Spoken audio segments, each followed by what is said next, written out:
नमस्कार। Sports can में आप सभी का बहुत बहुत स्वागत है। मैं हूं आनंद श्रीवास्तव। देश और दुनिया की तमाम खेल खबरों पर चर्चा के लिए हमारे साथ स्टूडियो में मौजूद हैं खेल commentator Kulwinder Singh Kang. Kulwinder, sports can में आपका बहुत बहुत स्वागत है। धन्यवाद आनंद, और सभी सुनने वालों को मेरा नमस्कार। क्रिकेट, बैडमिंटन, फुटबॉल के साथ खेलो इंडिया यूथ गेम्स की भी खबर है, लेकिन सबसे पहले स्पोर्ट्स हेडलाइंस। दक्षिण अफ्रीका के साथ भारत ने पहले 2020 क्रिकेट मैच में ताजा समाचार मिलने तक 5 ओवर में बिना किसी नुकसान के 36 रन बनाए। पीवी सिंधु और लक्ष्य सेन इंडोनेशिया मास्टर्स बैडमिंटन के क्वार्टर फाइनल में। सुनील छेत्री के 2 गोल के सहारे भारत ने एशियन कप फुटबॉल क्वालिफायर में कंबोडिया को 2-0 से हराया। और खेलो इंडिया यूथ गेम्स में महिलाओं की 10 मीटर एयर राइफल स्पर्धा का स्वर्ण पदक रमिता के नाम, हरियाणा शीर्ष पर।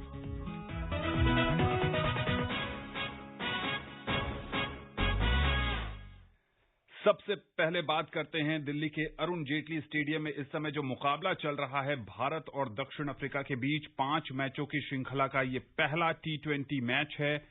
दक्षिण अफ्रीका ने टॉस जीतकर पहले गेंदबाजी करने का फैसला किया है और भारत का ताजा हाल ये है कि छठे ओवर में भारतीय टीम ने बिना किसी नुकसान के 43 रन बना लिए हैं। ईशान किशन 18 रन पर बल्लेबाजी कर रहे हैं और ऋतुराज गायकवाड़ ने 17 रन अब तक बनाए हैं। हम अपने श्रोताओं को बता दें कि यह मुकाबला जीतकर भारतीय टीम T20 के इतिहास में लगातार 13 मैच जीतने वाली पहली टीम बन जाएगी और यह नया विश्व कीर्तिमान भी होगा। कुलविंदर, सबसे पहले बात करते हैं ऋषभ पंत की। एक बड़ा मौका उनके करियर का, उन्होंने कहा भी कि यह सबसे बड़ा अवसर है मेरे लिए कि दिल्ली में मैं पैदा हुआ, दिल्ली के लिए खेला और जब भारत की कप्तानी मिली तो मुकाबला भी दिल्ली में है। देखिए, बिल्कुल सही बात। भारत की कप्तानी मिली, बहुत कुछ दिल्ली है और दिल्ली उनके दिल में बसती है, लेकिन परफॉर्म तो मैदान पर करना होगा। आपको भाग्य सब तरफ से साथ दे रहा है। आईपीएल आपका अच्छा नहीं गया, ना आपके ईशान किशन का आईपीएल अच्छा गया। दोनों का मौका है कि वो कुछ कर सकें और मैं समझता हूं कि भारत विश्व कीर्तिमान बनाने की नजदीक है। दक्षिण अफ्रीका का रिकॉर्ड भारत में बहुत अच्छा है और मैं समझता हूं कि दक्षिण अफ्रीका ने पिछले T20 विश्व कप के बाद से कोई T20 मैच नहीं खेला था, लेकिन उनके ज्यादातर खिलाड़ी यहां पर आईपीएल में खेले, तो उनके पास भारतीय पिचेस पर खेलने का एक्सपीरियंस है, प्रैक्टिस। और एक और बात जो सबसे बड़ी बात है, सुनने वालों को बताना चाहूंगा कि भारत ने अपना पहला T20 मुकाबला 2006 में खेला था। उस वक्त जो 11 खिलाड़ी खेले थे उनमें से केवल एकमात्र खिलाड़ी दिनेश कार्तिक है जो इस समय इस टीम में। यह भी एक कीर्तिमान होना चाहिए आंकड़ों के हिसाब से देखा जाए तो। मैं समझता हूं कि भारत ने अच्छी शुरुआत दी और अगर कोई भी टीम पावर प्ले में 50 से ज्यादा रन बना लेती है और बिना कोई विकेट के बनाती है तो मैं समझता हूं उसको एक अच्छी शुरुआत कहा जाएगा। कुलविंदर, जो अब तक का मैच हुआ है उसमें गेंदबाजों को कोई मदद मिलती नहीं दिख रही है। दक्षिण अफ्रीका ने स्ट्रैटेजी अपनाई, केशव महाराज के साथ उन्होंने शुरुआत की बतौर स्पिनर। उनको पहले ओवर में 13 रन बने हैं। कगिसो रबाडा और एनरिक नॉर्किया, जिनको आईपीएल का बहुत बेहतरीन अनुभव रहा है, पंजाब के लिए रबाडा खेलते थे और नॉर्किया दिल्ली के लिए ही खेलते रहे, वो भी अब तक एक्सपेंसिव साबित हो रहे हैं। बाद में चेस करना है दक्षिण अफ्रीका को, क्या टोटल भारतीय टीम के जहन में होगा? भारतीय टीम अगर मान लीजिए 170 और 180 के आसपास रन बना लेती है तो मैं समझता हूं कि कड़ी टक्कर होगी, बहुत मुश्किल हो जाएगा, क्योंकि कृत्रिम प्रकाश में खेलना वो तो अनुभव है इनको आईपीएल का, लेकिन भारतीय पिचेस पर खेलना है। यहां पर भारत के जो गेंदबाज है, खासतौर पर मैं बात करना चाहूंगा आईपीएल में सबसे ज्यादा विकेट लेने वाले यजुवेंद्र चहल की। वो देखिए, चहल है, इसके अलावा अक्षर पटेल है ऑफ स्पिनर। जैसे इन्होंने केशव महाराज से शुरुआत कराई, भारत भी ये 2 स्पिनर्स के साथ दबाव डाल सकता है। तो मैं समझता हूं कि 180 के आसपास अगर रन बन जाते हैं भारत के लिए तो भारत वो जो कीर्तिमान की आप बात कर रहे थे ना कि 13 अगर T20 जीतकर विश्व कीर्तिमान बन सकता है। 12 अफगानिस्तान ने जीते हैं, 13वां अगर भारत जीत जाता है, अभी तक बराबर था अफगानिस्तान के। और एक और कंट्री है जिन्होंने 12 मैच जीते, मुझे अब उसका नाम ध्यान नहीं आ रहा, लेकिन भारत विश्व कीर्तिमान बना सकता है, मुझे पूरी उम्मीद है। मैं अक्सर जो सोचता हूं तकरीबन वो हो जाता है। प्लेइंग 11 की बात करें, उमरान मलिक, बहुत चर्चाएं थी नेट्स पर 167 किलोमीटर की गेंद फेंकी। ऐसी आधिकारिक सूचना बीसीसीआई ने नहीं दी, लेकिन मीडिया में इस तरह की खबर थी। प्लेइंग 11 में शामिल नहीं है, तीनों ही नहीं है। आप ये देखिए कि अर्शदीप की बड़ी उम्मीद थी कि शायद वो डेथ बॉलर बहुत अच्छे हैं, उनको भी शामिल किया।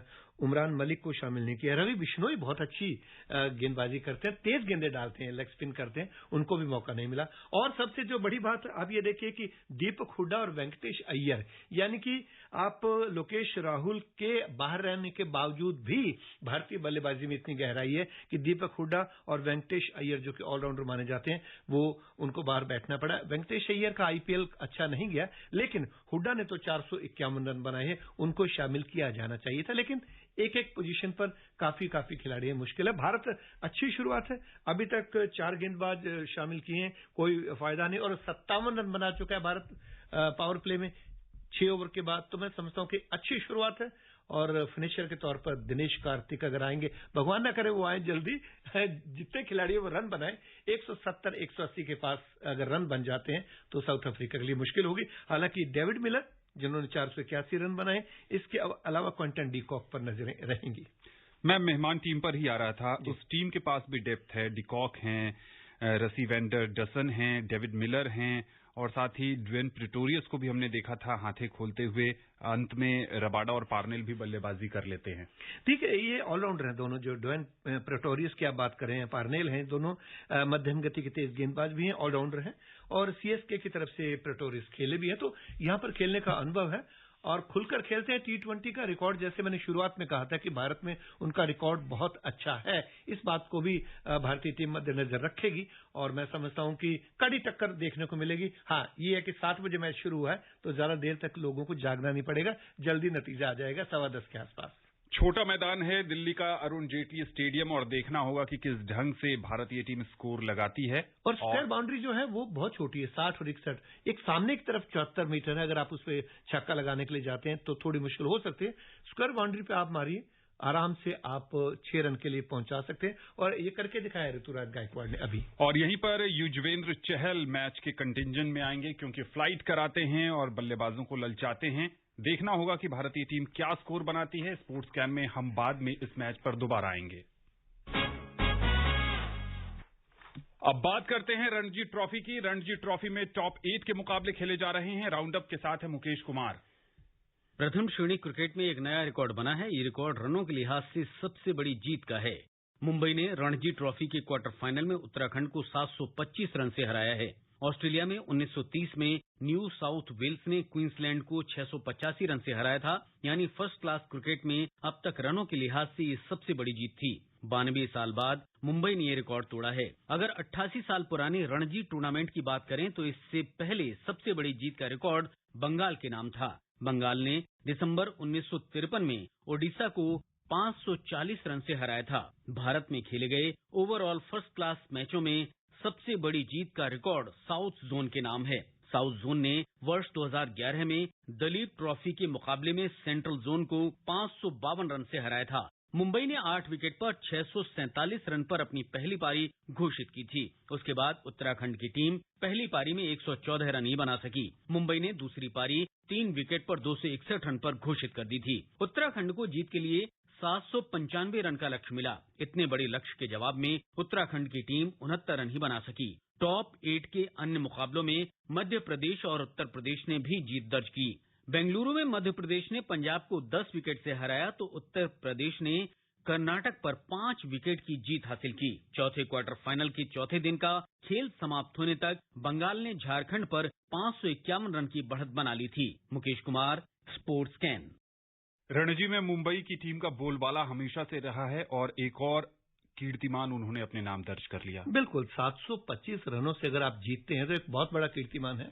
इसके अलावा आप बंगाल को भी देखिए, बंगाल ने जो इस बार किया है, उनकी 773 रन की पारी में 9 के 9 खिलाड़ियों ने अर्धशतक बनाए, जितने भी खेलते रहे। तो मैं समझता हूं कि इस बार बंगाल और मुंबई का पलड़ा बहुत ज्यादा भारी है।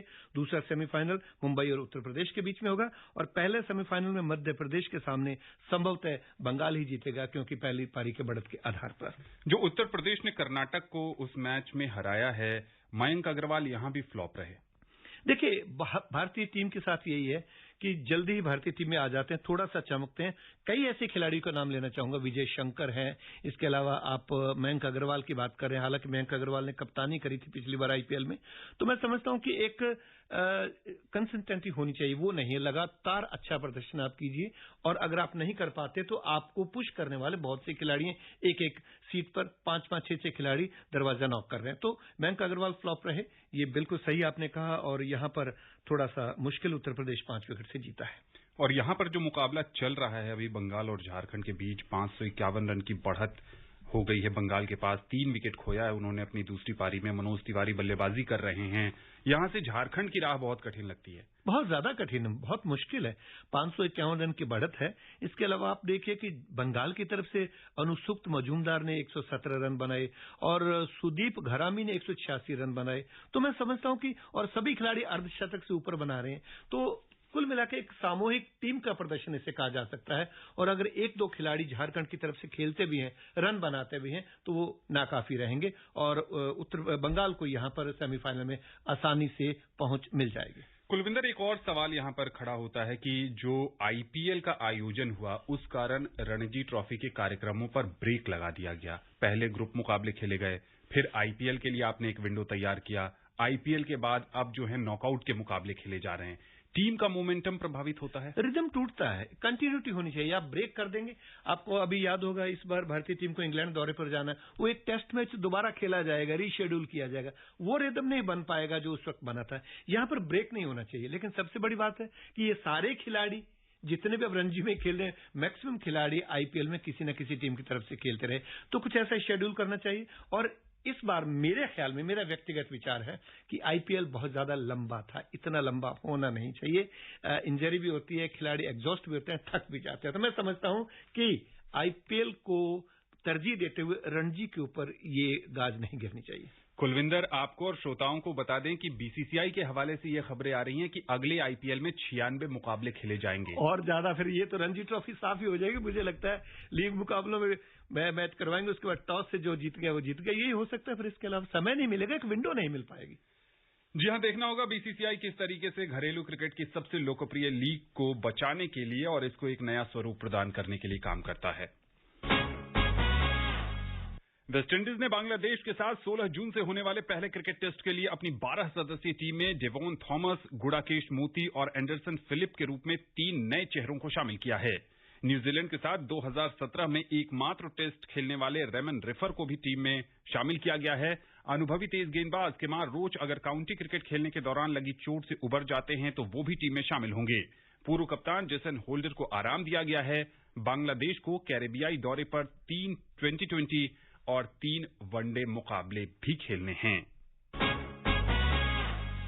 और अब बात करते हैं बैडमिंटन की।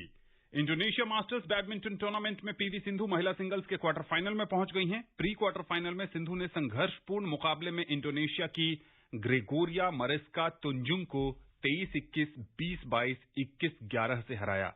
कुलविंदर, ऐसा लग नहीं रहा था कि इतनी कड़ी टक्कर तुंजुंग उन्हें देंगी, लेकिन पहले गेम में एक बार 21-21 का स्कोर, दूसरा गेम सिंधु हार भी गई।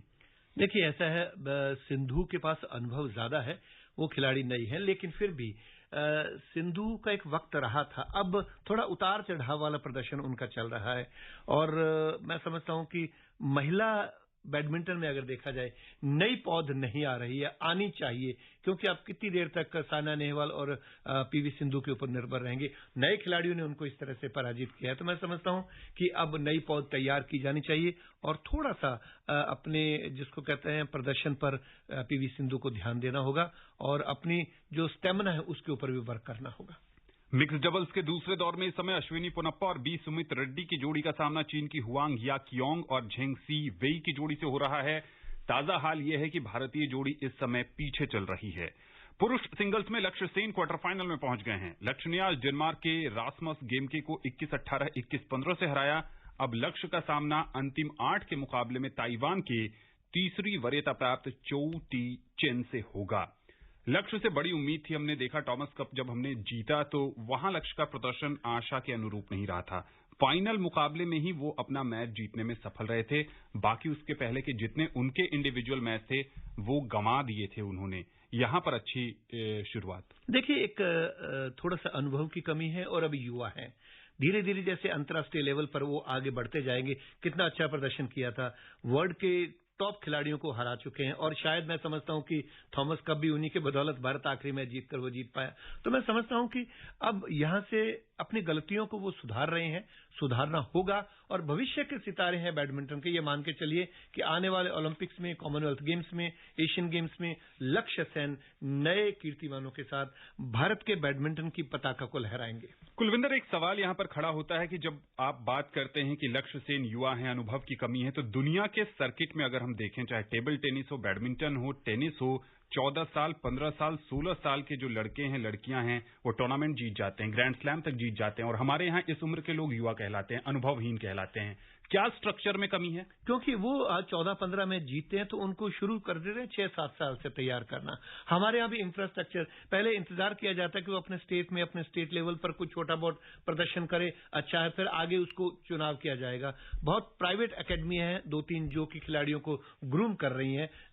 पुलेला गोपीचंद भी कर रहे हैं और दूसरे खिलाड़ी भी उभर कर आ रहे हैं। तो मैं समझता हूं कि थोड़ा और जल्दी से इन खिलाड़ियों को ग्रूम करना शुरू करना चाहिए।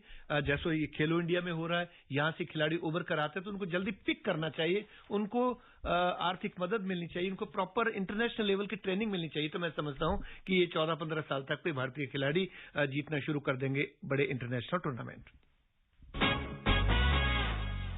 कप्तान सुनील छेत्री की करिश्माई खेल की बदौलत भारत ने एशिया कप क्वालिफिकेशन के तीसरे दौर के पहले मैच में कल कंबोडिया को 2-0 से हराया। दोनों गोल सुनील छेत्री ने किए। 127वां अंतर्राष्ट्रीय मैच खेल रहे सुनील के इसके साथ अंतर्राष्ट्रीय करियर में 82 गोल हो गए हैं और वो दुनिया में सर्वाधिक गोल करने वालों की सूची में 6ठे स्थान पर पहुंच गए हैं।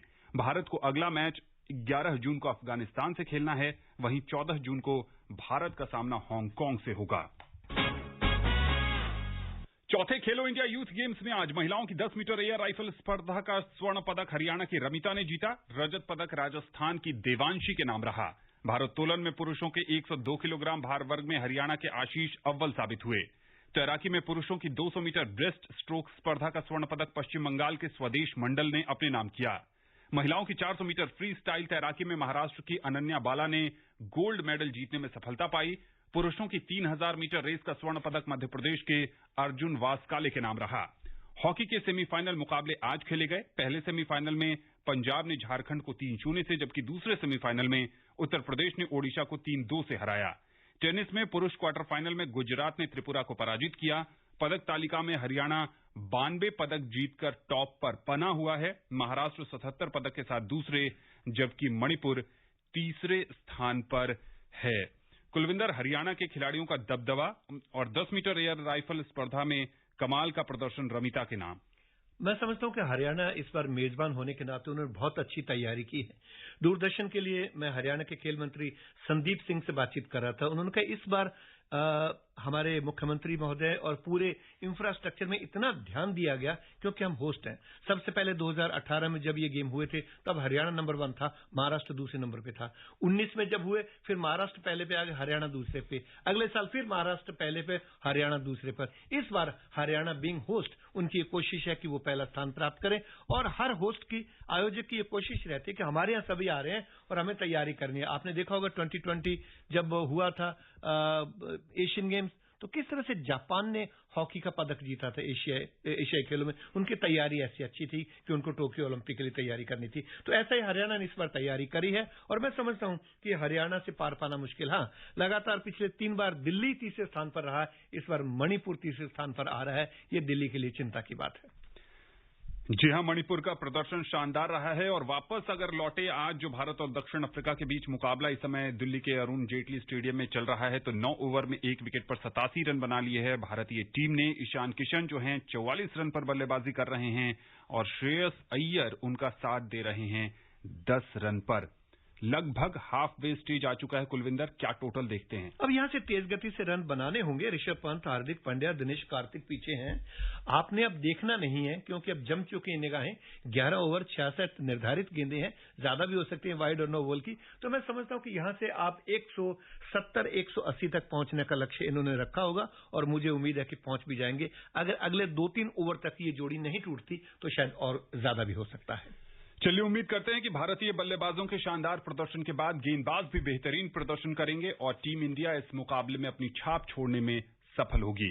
कुलविंदर, स्पोर्ट्स कैन से जुड़ने के लिए और विशेषज्ञ राय देने के लिए आपका बहुत बहुत शुक्रिया। धन्यवाद, नमस्कार।